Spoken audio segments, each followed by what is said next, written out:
Περιβάλλον γραφικών. Νέο πρόγραμμα. Γραφικά. 1,95 υλικό. Πάνω μαχαίρι 1. Κάτω μαχαίρι 4. Όταν πατάω στη μέση της γραμμής ορίζω το μήκος. Όταν πατάω στη γωνία ορίζω τις μοίρες.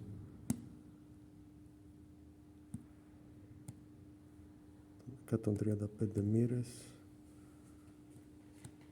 45.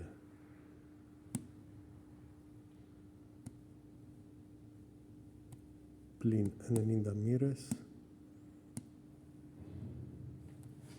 18. Το μήκος για αυτό το κομμάτι είναι 311,79.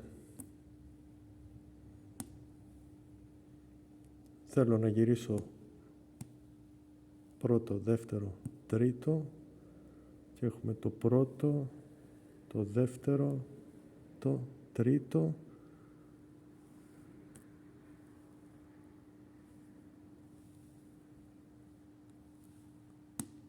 και από το νουμερικό έλεγχο μπορώ να αλλάξω τις θέσεις του άξονα R στο ύψος ή να βάλω τις διάφορες παραμέτρους για ύψος και άνοιγμα της πρέσας.